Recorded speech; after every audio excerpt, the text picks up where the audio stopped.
It's the week ending Saturday the 16th of January, and this is The Week Unwrapped. In the past 7 days, we've seen Donald Trump becoming the first US president to be impeached twice, the UK government publishing plans for the largest vaccination programme in British history, and the Duchess of York announcing her first novel for adults to be published by Mills and Boon. But we're here to bring you some stories that passed under the radar this week. Big news, not making headlines right now, but with repercussions for all our lives. I'm Olly Mann, and let's unwrap the week.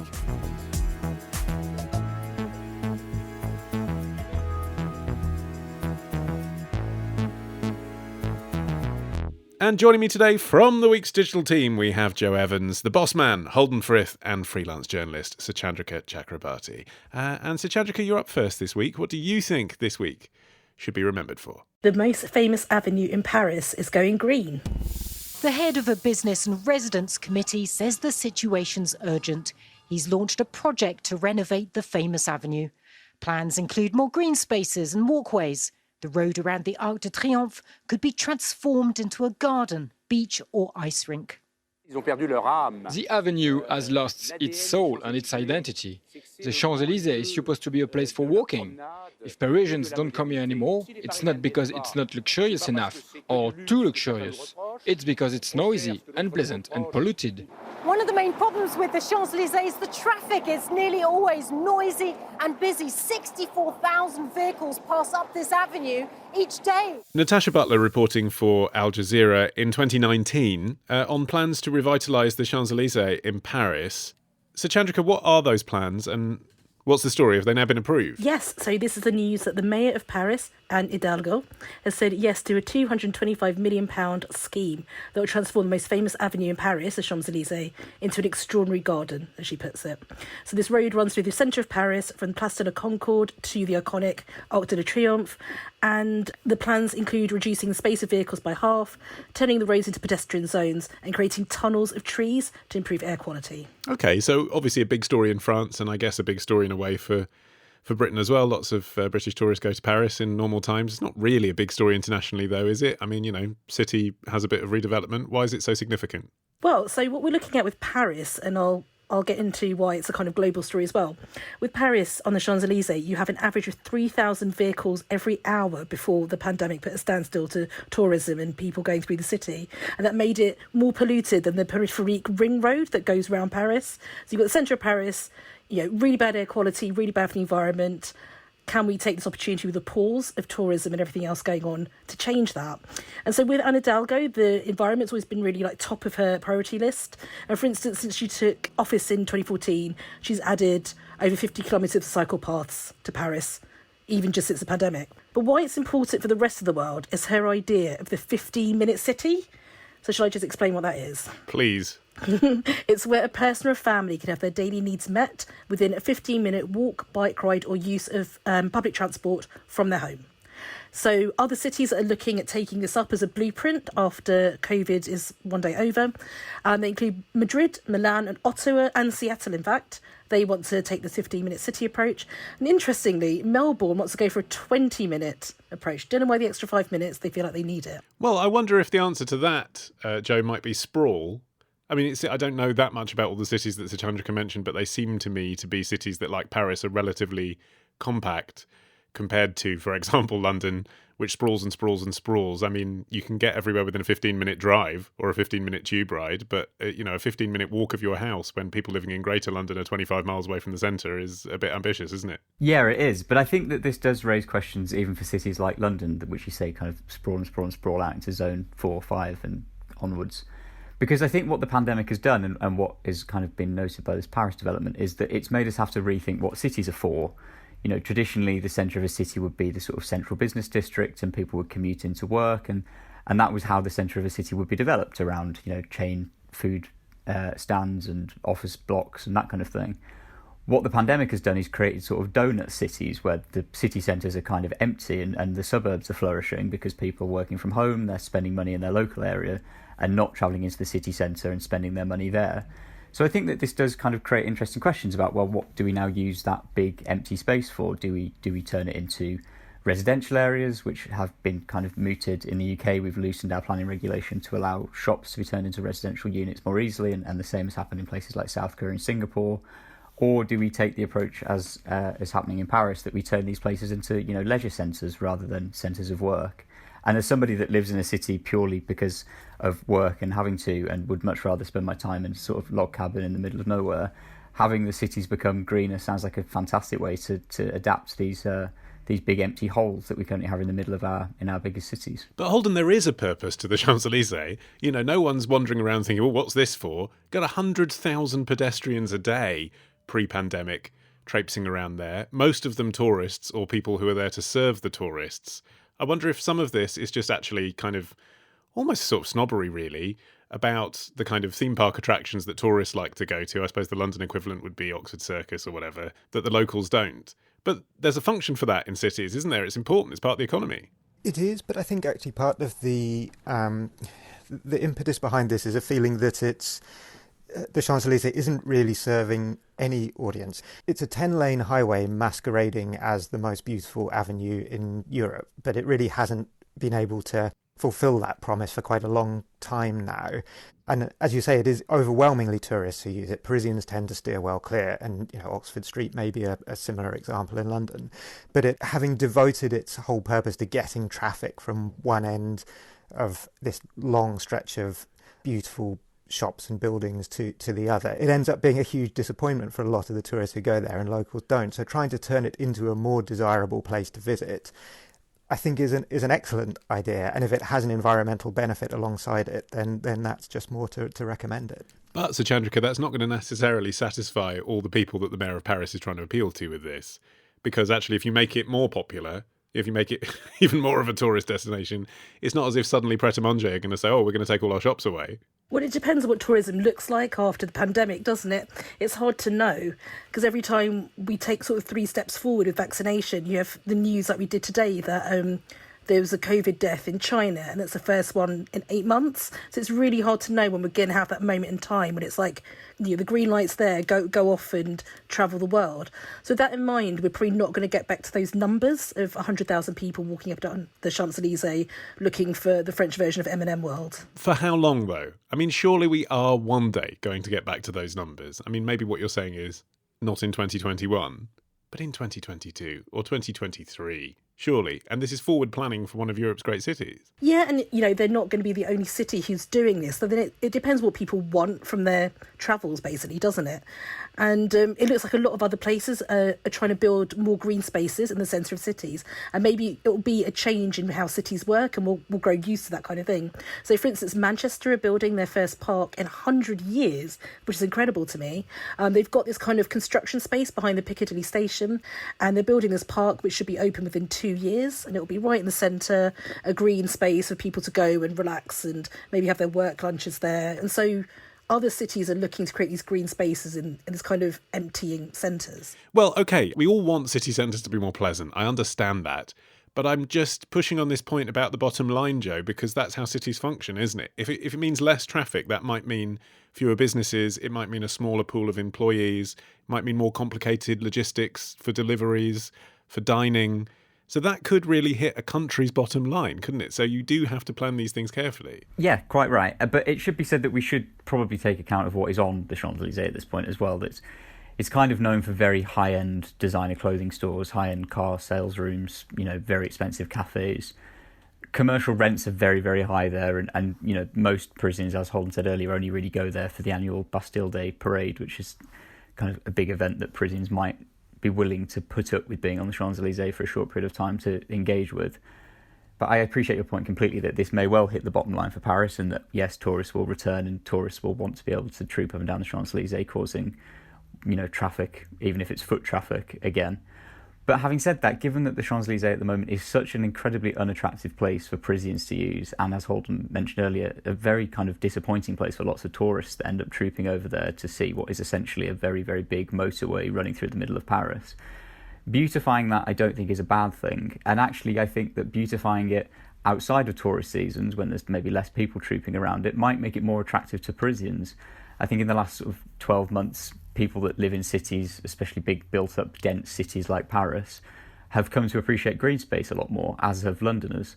And I think that it will be incredibly attractive to Parisians from that perspective, that they will think, well, as my appreciation for having green space on my doorstep has grown, as the 15-minute city becomes more popular, having these kinds of places on people's doorsteps will not only be very popular just in terms of well-being and health, but also, it should be said, politically popular. This is being spearheaded by the Mayor of Paris, it should be remembered, and she wants to win votes, and beautifying the city is a good way to go about appeasing voters. I mean, maybe the way to think about this, Holden, is to think about smaller towns and cities rather than the big flagship ones. If you live in Northampton or Luton or Stevenage, those kinds of places, I guess local politicians there now might be more reluctant to say, let's not bother building a park, let's cut down some trees, because of this experience everyone's had of needing green space where they live. Yeah, and I think one of the reasons I would be more confident that this is a trend we'll see continue than some of the other COVID-related predictions is that it is a trend that was happening anyway.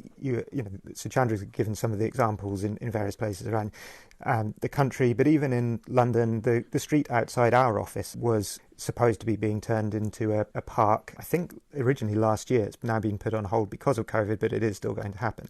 That idea of quality of life is probably easier to accomplish in smaller cities. And actually, I think the 15-minute city idea is not so much that everyone should be able to get to the centre within 15 minutes. It's more attempting to break up those big cities into 15-minute patches so that you have more of that idea of the city of villages that often gets talked about, where you can, within a 15-minute walk or cycle ride, you can find a butcher, a baker, a cafe, a restaurant, an independent hardware store.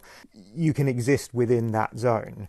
I think that's definitely one of the potential outcomes we could see from COVID. I think the other is the complete opposite, where people have got addicted to Amazon and other delivery services, and actually you have this sort of fleet of vans that are just sort of moving between warehouses to individual places. But it ultimately comes down to governments to decide what sort of a business landscape and what sort of a neighbourhood planning system they want to incentivise, and then to us to actually use the sort of services we want. And not, if we do want a vibrant local economy, then we can't just rely on Amazon and John Lewis deliveries and whatever may be cheaper and more convenient. And perhaps, I guess, Suchandrika, an end to the city being built around cars. Yeah, that's what we're hoping for. I mean, taking this 10-lane motorway in the middle of Paris and changing it into a garden is a very big signal that the mayor doesn't want more traffic. And I mean, looking at London, the congestion charge isn't going away anytime soon. People don't want to be driving into busy city centres.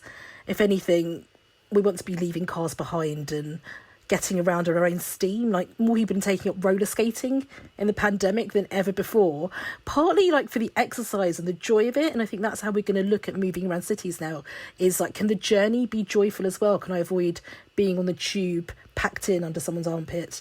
That's the joys of being 5'3" for anyone who isn't.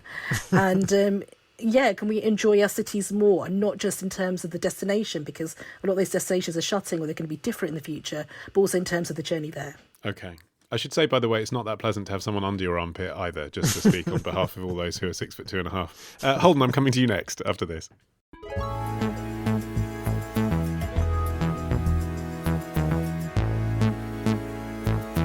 Holden, your turn. What is your story from this week? Will our future robot overlords feel sorry for us?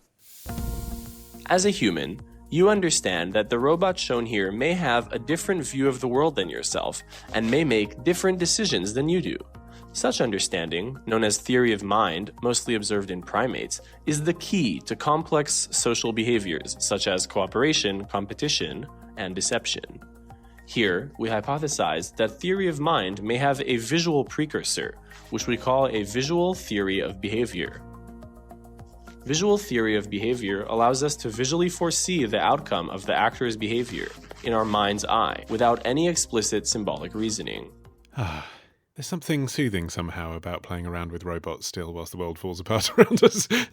That was Columbia University's video, Visual Behaviour Modelling for Robotic Theory of Mind, released on Monday this week. If you missed it, I think most of us did. Holden, what did we miss there? What we missed has been described as a robot's first glimmer of empathy. It was revealed by Boyun Chen of Columbia University and published in the journal Nature. I'm going to try and preempt some of your skepticism here, because I know it's not the most impressive experiment to look at, and it's even less impressive to listen to. But people who know about these sorts of things are genuinely excited by it. So, but just describe visually what we're looking at so we can all be underwhelmed before you puncture that skepticism.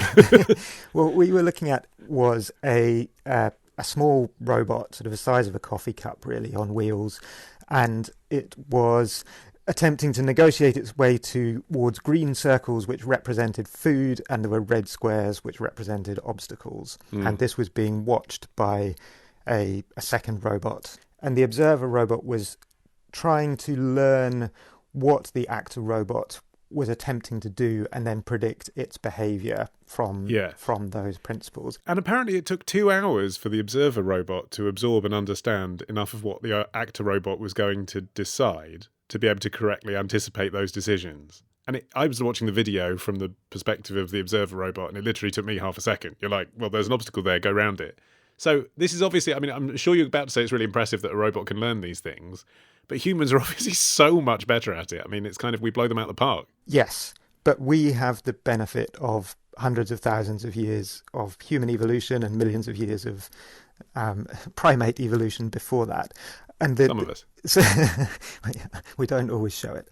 But the significance is actually that it is a very crude robot. So it doesn't have the programming capability that other artificial intelligent attempts to simulate empathy have had. So there have been other attempts to create empathy in robots, but what they have done is they've given the machine a kind of set of behaviours to represent, and they've been given ways to respond to that in a way that a sort of averagely benign human might. This observer robot has none of that. All it can do is look and learn and predict. But in that 2-hour time window, what it's doing is sort of seeing what the actor robot does and saying, okay, so it wants to get to this outcome, but it has these obstacles in its way. This is how it tends to negotiate them. And so what the researchers say is that that's showing that a relatively crude machine can start to imagine, that's a difficult word, but it's starting to sort of get a sense of how another machine might work, what's happening within that machine that it can't empathize with, but it can do something which looks to us a lot like empathy. Okay. Joe, is that what we really want, though? Robots that can empathize? So I have to confess, when I first approached this, it sounded a little bit to me like the start of Terminator, and that we're talking about it very flippantly now. And incidentally, Ollie, your arrogance about how unimpressed you were means that the robots will be first to your door when they eventually do rise up. But essentially, as Holden says, people that know a lot more about this than I do are very impressed by this, and have said that essentially it's the first example of observing a robot put itself in its partner's shoes, to put it very colloquially, that they're able to watch and as Holden says, learn. So this is quite interesting because it does raise quite interesting ethical questions. You know, other engineering professors at Columbia have made the point that if robots, very crude robots, can do this, it raises questions about when you have far smarter robots, far more complex robots, whether they could learn to anticipate how human beings think, or learn how to manipulate other pieces of technology that are separate from themselves.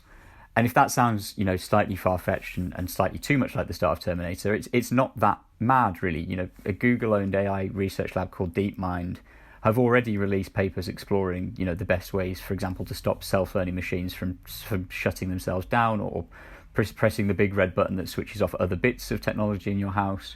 So, it's not hugely far-fetched to think that this kind of this capacity to learn could be something that we really do have to consider when dealing with the type of technology that science fiction has taught us will be in our houses at some point. Okay, that sounds a bit like, no, we don't want robots to empathise. So, Suchandrika, can you put the other side? Is there something positive that can be gained from this? Yeah, I mean, this is so interesting, and I kind of quite want robots to empathise. There's one thing to think about with robots, that there are three kinds of empathy that human beings have, and what we're looking at here is probably the first glimmerings of cognitive empathy, understanding another person or being's frame of reference. But then we still have affective empathy with an A, so the capacity to respond with appropriate emotion, and somatic empathy, so the physical reaction associated with empathy. So if you're feeling loving towards someone, your heart rate might increase. So the robots can't display those kinds of empathy yet, so they're still sort of at stage one. But what could be positive about that is robots with empathy can preempt our needs, so they can tell by reading us what we need from them. They can take on more caring jobs, such as working in mental health or looking after children, looking after the elderly, if we can get over our biases and our kind of fears and let them do that. And I reckon, this is just a personal one, but I think robots are just less likely to overthrow us if they feel empathy for the complexities of the human condition, right? Or they'll see our weaknesses. But I've got actually some pros from academics. Shall I tell you one of them? So we've got Heather Knight, the Assistant Professor of Computer Science at Oregon State University. She's writing for the American Society of Mechanical Engineers, not just empathy in robots as a concept, but also how can it really be used practically. And she says that human beings universally think of robots as social actors. So as a result, the simplest robots provoke complicated feelings in people. So already we're having reactions to robots if they approach us or if they're working with us. So robots also need to be able to read those reactions from us and work with them. So it's important they have a base level of empathy to know how they're coming across to us, to therefore do their jobs properly. So we're not afraid of them, or we're not sort of responding in a way that will get in the way of their job. For instance, if you have a paramedic robot and someone is lying on the floor, if a robot comes in very quickly and really noisily, will probably create a human ring around the person and not let them in. But if they come in slowly and carefully and quietly, more likely to trust that they will do the right job with the person who's not well on the floor. I suppose some of the fears, Holden, probably come down to the thin line between prediction and manipulation. Yeah, and that's a key point to bring out, because in human development, so what we're talking about really here is the theory of mind, the idea that one person or robot can theorize that another person or another robot sees the world differently from them and therefore might behave in a different way. And incidentally, I learned researching this that happens to humans around about the age of 3. Which was very illuminating for me. So if you're listening to this like me with an over 3-year-old and an under 3-year-old in your house doing homeschooling at the moment, that accounts for the difference. So the 5-year-old in my case understands that the 1-year-old might not want to be trampled on, but the 1-year-old doesn't understand that the 5-year-old doesn't want to. Yes, and in humans, that development, at the same time that you get empathy and that understanding that you might not always want to trample on somebody else, you also get the development of deception, and you come to know that there's an advantage to lying, whereas before the theory of mind starts to take hold, there seems to be just an assumption that everyone knows everything about everything, so there's nothing that you can gain by withholding information. So the more worrying side of robots developing this sort of theory of mind may be that they start to understand the advantages of deception, and that they can start to cooperate between themselves without letting us know what they are up to. Can you see a practical application for this anytime soon, though, Joe? I mean, it's all fascinating kind of long-term stuff. But when we think about AI in our daily lives right now, it's relatively prosaic things compared to this, isn't it? It's your smart speaker predicting what radio station you might want, sometimes quite well. You know, it's your social media feed deciding what pair of trainers you might be more likely to buy. I mean, it's not on this level of real emotional empathy. No, that's true. And I think people are quite quick to make quite ambitious predictions about the speed at which this kind of thing will be rolled out. I mean, you know, if you Google tomorrow's world, they were predicting this sort of 40 years ago, and still, alas, I have to make my own coffee in the morning. I think the interesting thing about this is what Holden has just said about the theory of mind issue. It's quite interesting that a lot of the experts in this area are less worried about the sort of this idea that, you know, a Terminator will rise up and the machines will decide that they should run the world now. It's described by quite a lot of people as a sort of sorcerer's apprentice scene from the film Fantasia, where the household appliances start just doing their own thing, but they're actually doing what they're asked to do, but just to a ridiculous degree. And the worry isn't so much that the machines develop sort of malevolent motives. It's more that human beings are very bad at describing exactly what they want from machines, and that if you give complicated, powerful technology with learning capabilities bad instructions, they could end up carrying out what you asked them to do, but to an extent or in a way that you didn't ask them to do it. And it's actually human error that could lead to bad outcomes rather than, you know, the rise of the machines. The other element of this is that the sort of traditional AI approach, because it is based on programming and essentially our assumptions of how human beings should respond, it tends to end up reflecting the sort of societal prejudices or preconceptions. And so we end up with robots that just replicate all of our own faults. Whereas this approach, in theory at least, if it became a lot more sophisticated, could help to detach itself from some of those, because you're not actually giving it preconceptions, you're just allowing it to observe. there is at the same time a risk that because it only has the cognitive empathy rather than necessarily the sort of emotional complexity, it might not understand the reasons behind why people are behaving in a certain way. Why, say, for example, at night women may appear more standoffish than men in certain circumstances if they're walking down a dark street. It might see the behaviour without necessarily understanding the reasons. But even so, I think it's just using it as a tool for observing society and seeing how it analyses behaviour in a different way from how we could well be quite revealing about our own approach to empathy. Be fascinating and scary to see this in a military context as well, wouldn't it, Suchandrika? You know, a lot of face-to-face combat increasingly is being done by drones that used to be done by humans. A drone that could actually learn where the enemy is hiding and where they're likely to go could be better than a soldier, couldn't it, to return to our Terminator precedent? I think we're getting into Black Mirror territory. I think they did this in like a couple of seasons ago. So I went on to the next video, the one with children aged 3 to 5. I don't know if everyone watched that one, but they did these experiments with children. Basically, this doll goes away, something happens, this doll comes back. What does the doll know? And at the end of it, the academic says, when children start to use words like trick and know and tell, that's an indication of the development of the child's theory of mind. The problem we have at the moment with these robots is they can't communicate with us and they can't tell us these things, so we can't actually assume they're developing a theory of mind until they're capable of telling us. So in fact, we're judging the robots against the complexity of our consciousness, which they're probably not going to gain at any point. They're going to be comparable to certain pieces of our minds, but overall, we can't replicate our brains, because if they were so simple we could, we'd be so simple we couldn't. We're going to take a short break, during which, Joe, I'm going to log on to Amazon and buy you a voice-activated smart plug, so you don't have to make your own coffee in the morning. And you're up next after this.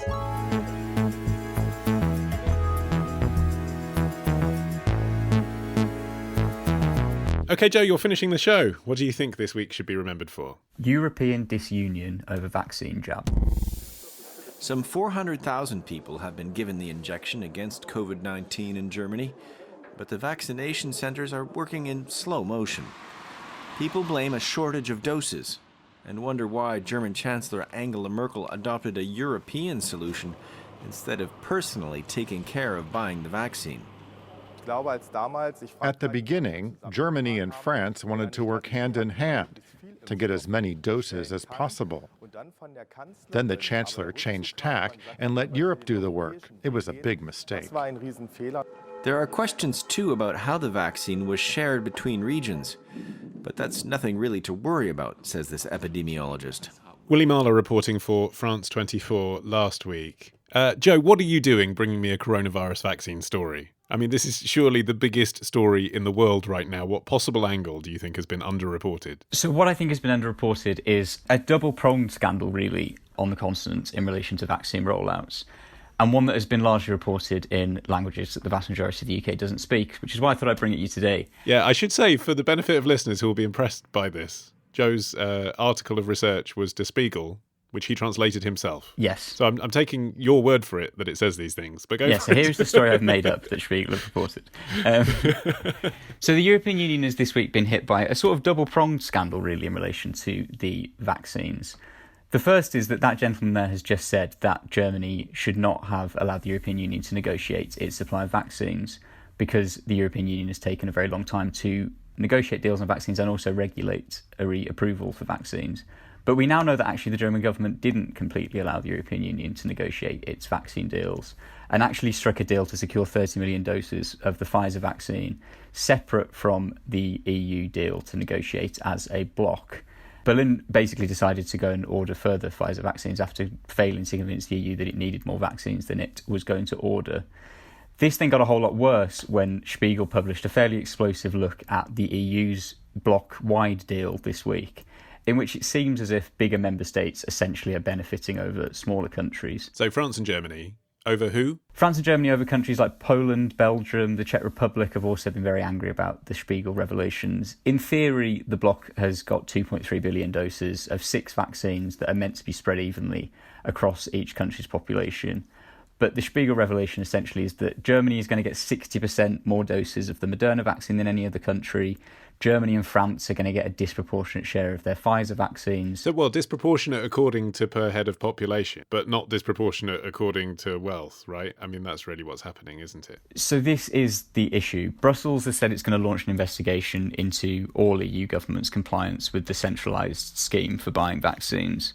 But the reason for the complaints from smaller countries is that it does look as if, as a sort of, as what was meant to be an act of European solidarity has actually turned into a further example of vaccine nationalism, essentially, that richer countries in the bloc have taken advantage of being able to afford to do deals on the side and also have been able to throw their weight around within the European Union to make sure that they secured themselves the largest percentage of the bloc's vaccines. OK, there's a lot to unpick there. Let's start with this idea of vaccine nationalism, because one of the revelations in that Spiegel article was that France had been insistent that the EU bloc order their vaccine, the Sanofi vaccine, which was developed by a French pharmaceutical company but was then delayed.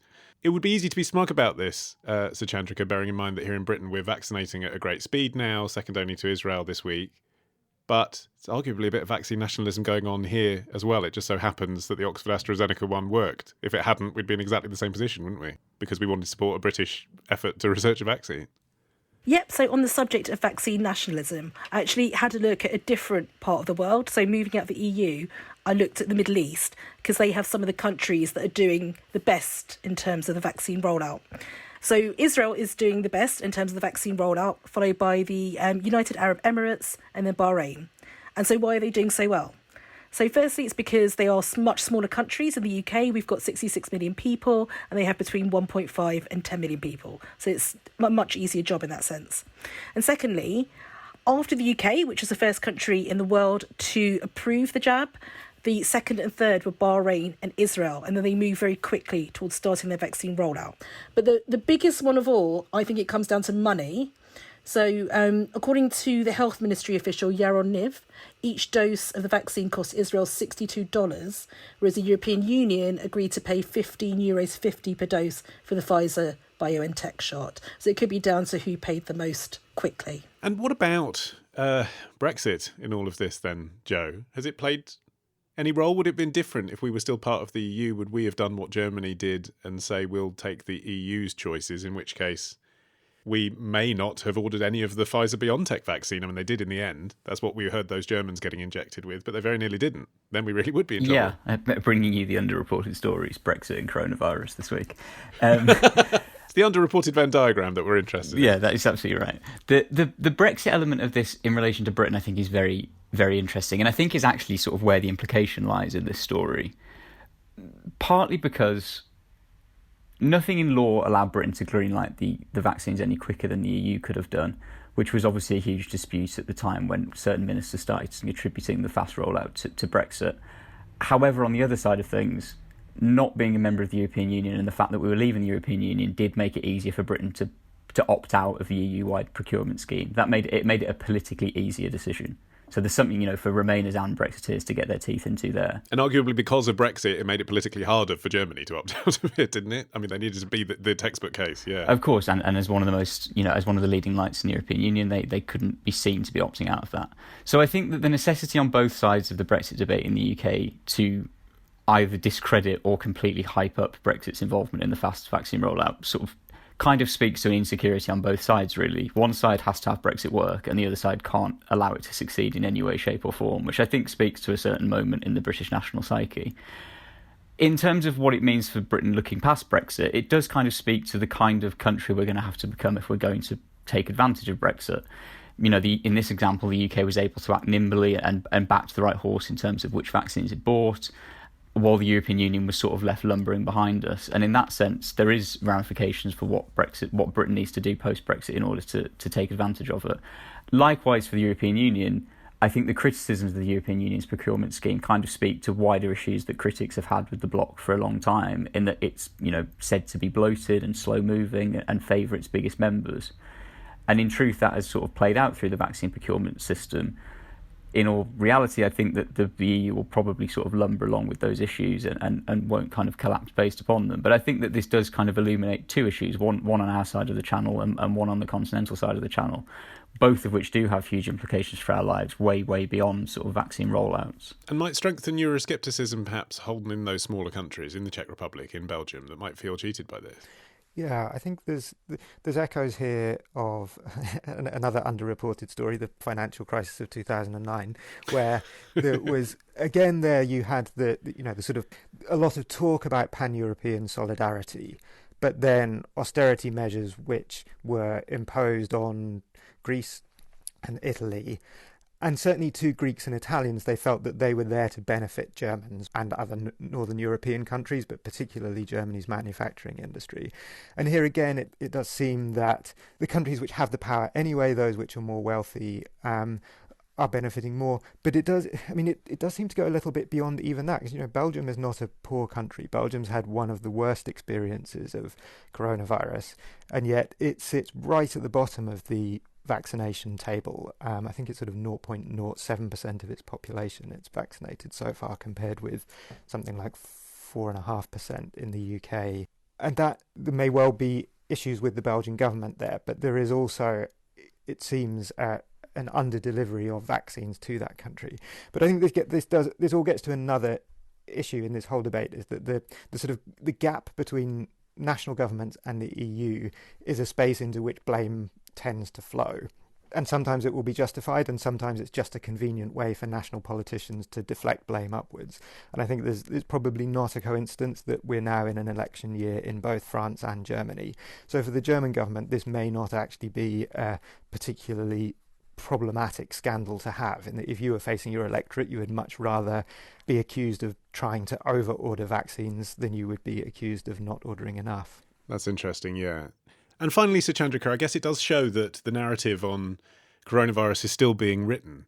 We're still only in year one, really, of what is going to be a story that will be with us for many years to come in some form.